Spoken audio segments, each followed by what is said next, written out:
The preceding program was brought to you in part by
edition of the Pete Mezzetti Show. I'm Pete Mezzetti. The topic of the evening tonight is the HK Holiday Show, and with me to discuss what's going on with the Holiday Show are two crew members of the Holiday Show. So ladies, welcome. How are we? I'm good. How are you? Good, thank you.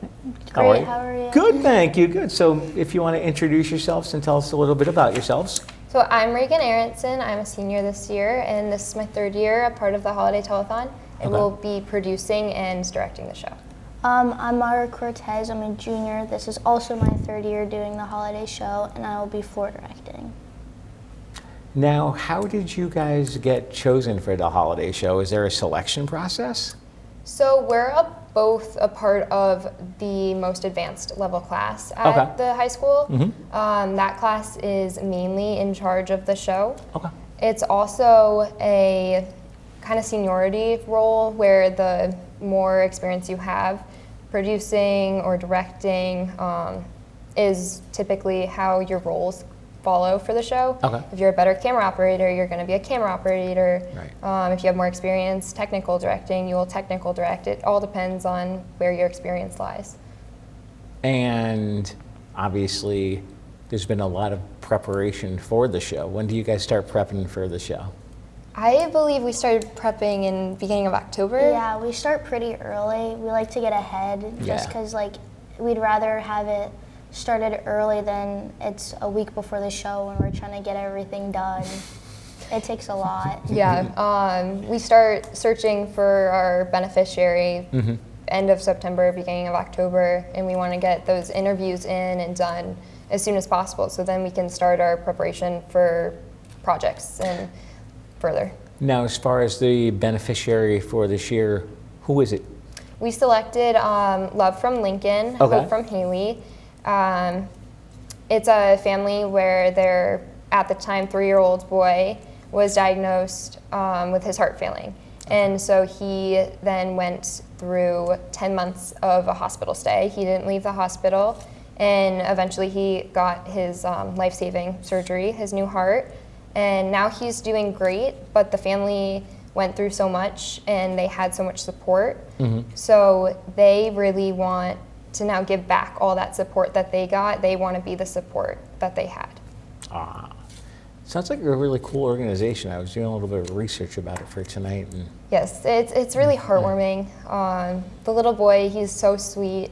And he's now 5. Okay. He's doing great, but he went through so much, and he's only 5. So it's really wow. Exactly. It's like a 5-year-old can go through this, and he still has to accomplish it the rest of his life. And what's coming forth? Yeah, it's a lot. Their organization, it's Love from Lincoln and Hope from Haley, so it's also his little sister. Okay. Because she was with him through the whole process. She was going to the hospital with him, staying there. So it's big on both their ends to give back to their friends and the families that they've met through their entire process. Yeah. Now, how did the idea of the Holiday Show come about? In terms of the organization we selected? Yes. So both the parents, Ashley and Michael Stanger, went to HK. They are HK alum. Okay. So we knew about them. We actually were aware of their family and their story last year.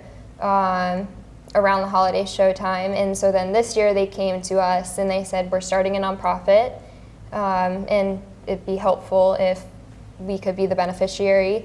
We went through the whole interview process, and we really just felt that their situation weighed more than, say, the others. Everybody could use the money. It would really help a lot of people. Right. And that's what's really hard when we go through the whole interview process, is like saying, oh, you can wait on the money.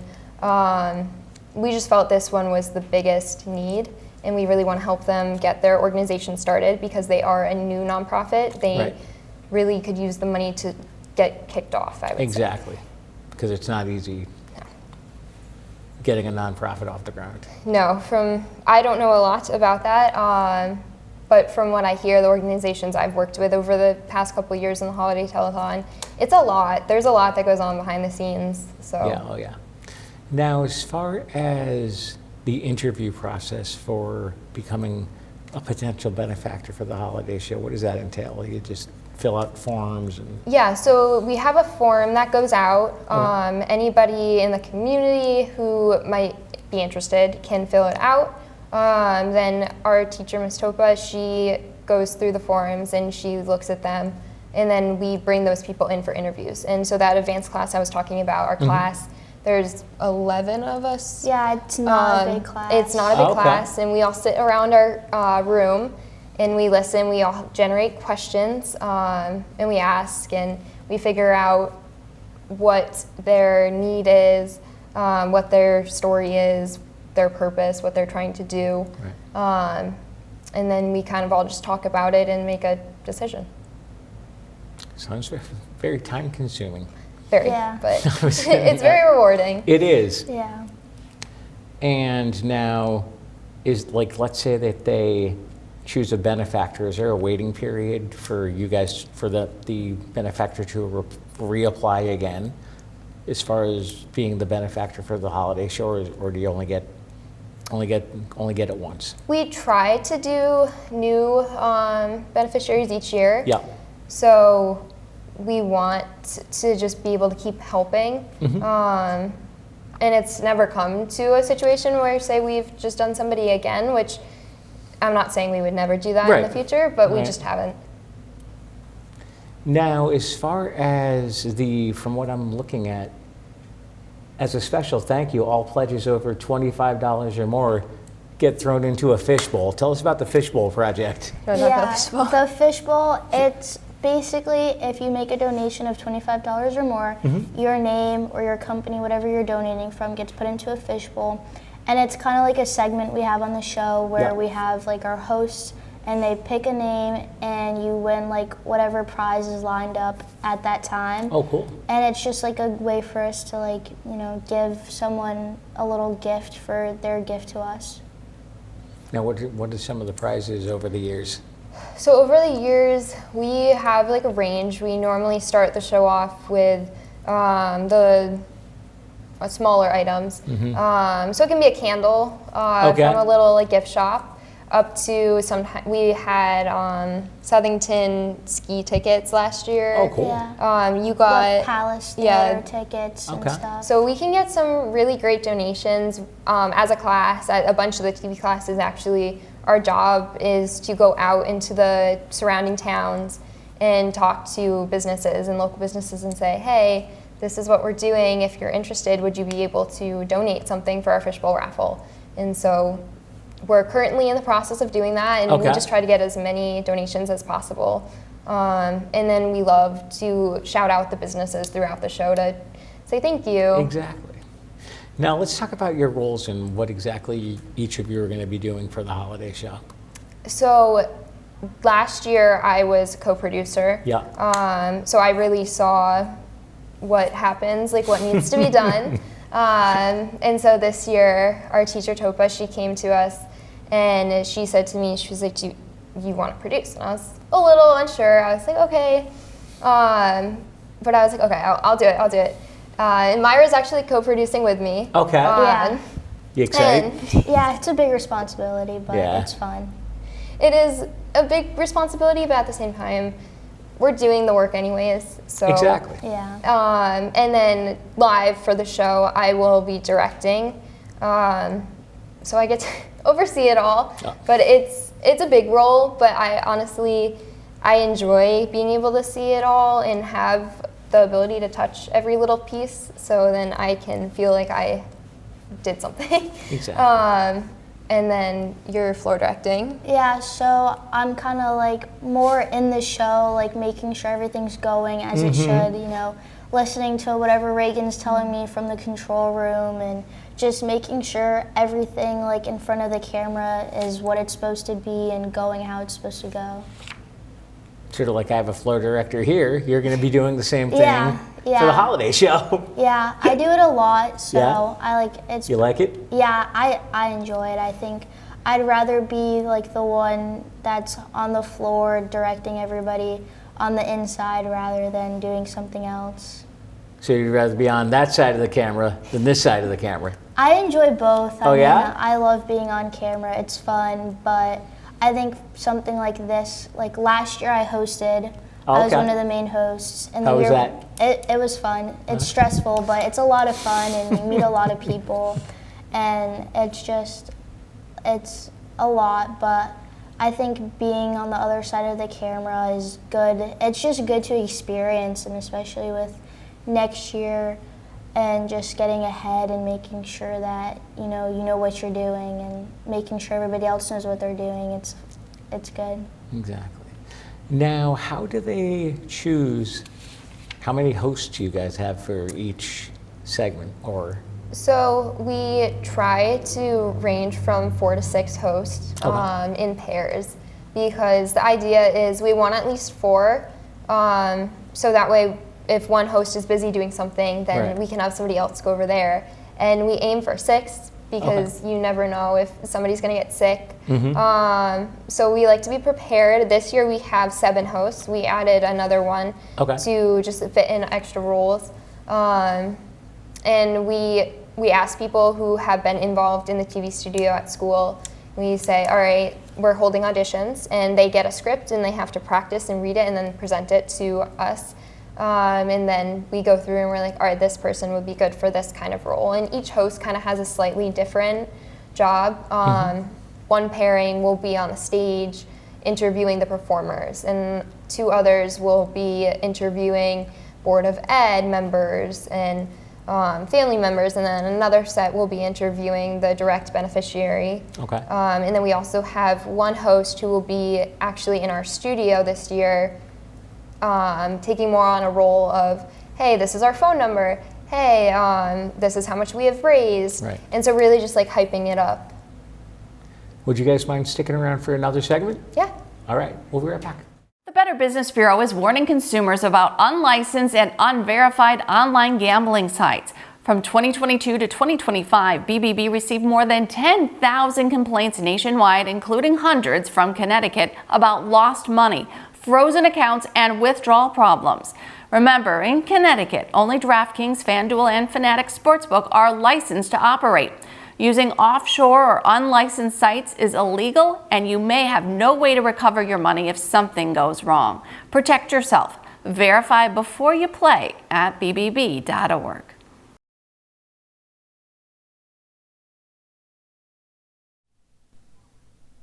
Welcome back to this week's edition of the Pete Mezzetti Show. I'm Pete Mezzetti, sitting here with Myra and Reagan from the HK Holiday Show. Well, ladies, welcome back. Thank you. Thank you. So let's talk. I know we talked a little bit about, before the break, the fishbowl, and what other types of prizes do you guys look or want to get donated? Sometimes we have businesses who donate large amounts of money. Or just individual people can donate any amount we're happy for. Sometimes people will match a price we have. That's really great. But we just look for any kind of donations for the fishbowl or donations for the organization. Now, as far as donations go, the website is currently accepting donations right now, correct? Yes, so the website is up. You can go there, there's a donate now, and you can type in the information. Okay, I was going to say the posters up with the website and the Yes. phone number. Yeah. Yes, the phone number. Yeah, it has all of our information. You can go right there. And then the live show, you can call the phone number, and we have people on the lines for the entire time we are on air. Now, when obviously you can pledge right now after this show airs, so the lines will be open. Yes. When is the last day to donate? The last day, typically, I don't know off the top of my head, but it's when we come back from break. Okay. So for about a week after the holiday show, so around December 1st, you can continue donating. Okay. Yeah, I think it's like Sunday or Yes, Monday yeah. before. Yeah.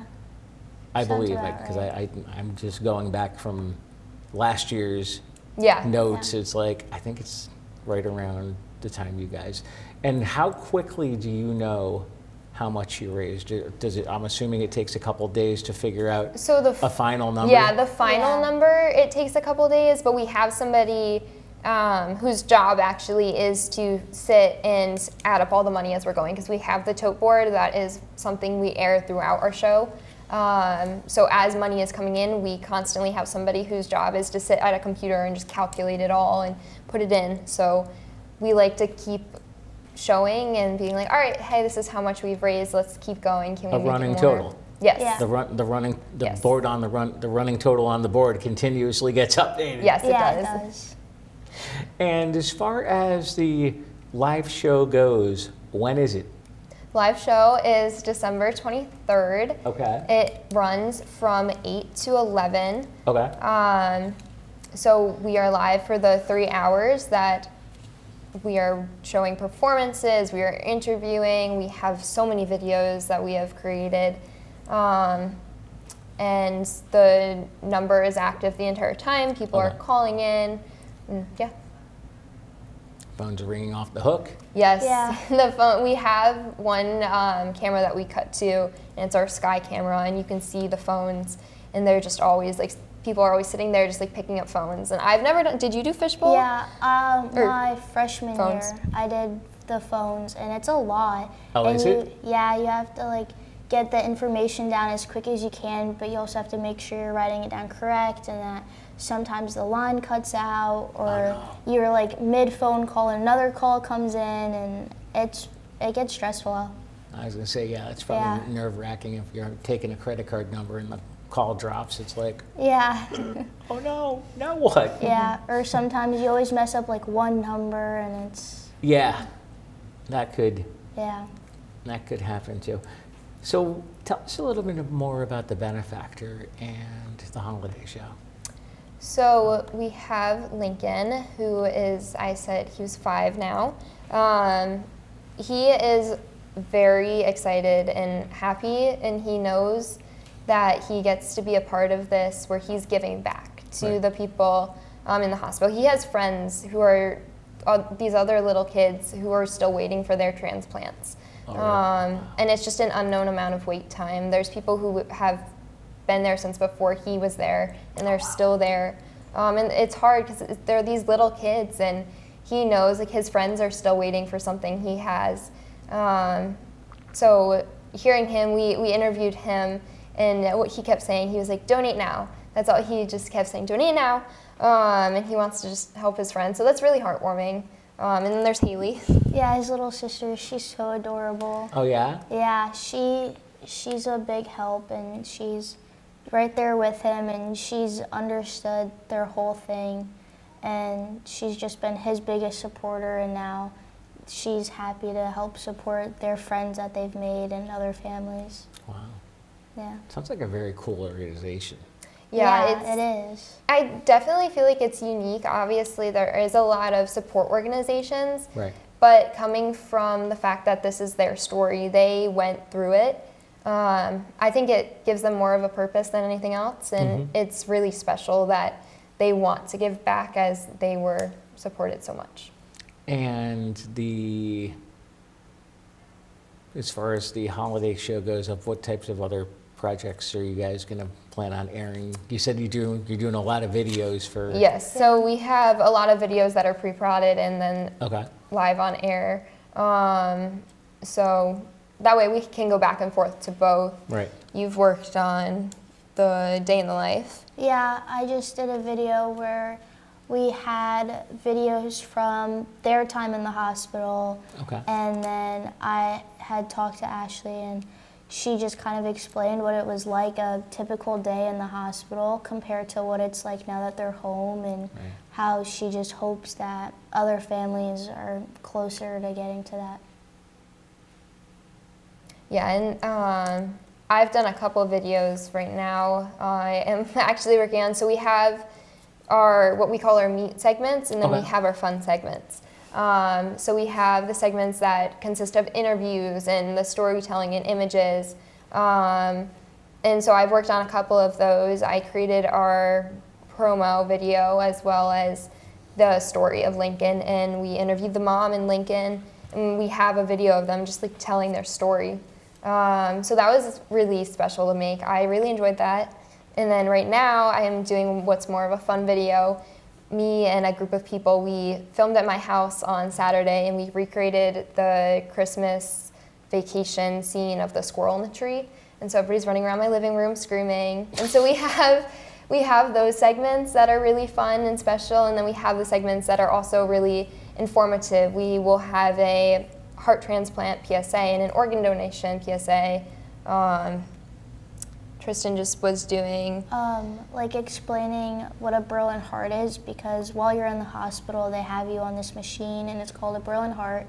And we did a video just like explaining what it is, because not a lot of people know. Like, you know, before we did this, I didn't know what it was, and I'm sure there's plenty of people out there that have no clue anything about it. So it's just good to inform people. Well, what is it? It's a ventricular assist device, and basically it sits on the outside of your body, and there's tubes that connect into your heart, and it's like a little backpack, and it walks around with you, and it just helps pump the blood through into your body while you're waiting for the new heart to come in. Yeah, Lincoln had a Berlin heart, which he had a suitcase that he had to carry around with him. And then he also had an IV pole, and he was always attached to that. He couldn't go a couple feet away from it. And the family talked to us about how much freedom he had after surgery, because he's in the hospital. There's this one video of him riding down the hospital halls on a bike. And then his dad's behind him pulling the Berlin heart, and then a nurse with the IV pole, and they're trying to give him this normal life while he's attached to all these things. And it's so hard because he was and for most of the time he was in the hospital. And it's hard. How do you explain to a 4-year-old that you can't be home, you're away from your dad and your sister all week, and you can't leave the hospital? So he had to live a life in the hospital for almost a year. So it's a lot. Yeah. I'm sure you're glad to be home now. Yes, I have a video of him. It was, I don't know, maybe a couple of days after he got out of surgery, and he's screaming outside of the hospital, "I got my heart." Really? And he's just so unbelievably happy, and he just seems so free. He's running. He couldn't run away when he had this Berlin heart and IV pole attached. So for him to have the ability to run around and be free, he can be home. He's having dinner with his family. He's going to school. He's in kindergarten now. Oh, is he? So, yes. Yeah. Now, does he still have to use the pole? No, he is completely on his own. The only thing, he just goes back to Boston Children's, is where he was. He goes back for visits, just to make sure he's still doing well, he's healthy. And also when he's there visiting, he always they bring toys. Yeah, they bring toys, gifts for like the nurses and doctors. Really? For that's friends. cool. Yeah, they go up to the floor, they visit everybody. And that's really where their mission is with the organization, is to continue doing that. So he's happy, he's healthy, and he wants to give back. Yeah. Now, tell us a little bit more about the organization. We've only got a couple more minutes left in the show, but tell us a little bit more about the organization. Then we'll circle back and talk about the holiday show one more time. Yeah. So their job or goal, I would say, is to raise money and have the ability to get toys for children still waiting, to get gift cards for families to go have dinner that's not hospital food all the time, money for mattress toppers because they're sleeping on couches and uncomfortable places in the hospital. So those little things, as well as just any sort of like support that they can give. Yeah, it's really big on like the littlest things make the biggest differences. You know, being able to, Ashley mentioned there's a Starbucks down in the lobby, just being able to go down there and like get a little break away from everything, it means a lot, and it's really good, and they have such a good goal with what they're doing. We've got a little bit more time left, so before we say goodnight, website and phone number and all the information on the holiday show. Yeah, so the holiday show airs December 23rd from 8 to 11 a.m. The phone number is 860-554-5490. And then you can also go to the website holidayshow.rsd17.org to donate. All of those, you can call us, you can go to the website, and we'll be there doing so much behind the scenes. Yeah. But cool. Well, ladies, thank you for some time, and hopefully we'll see you on the holiday show. Thank you. Thank you. On behalf of the panel, I'm Pete Mezzetti. Thanks. Good night. We'll see you next time.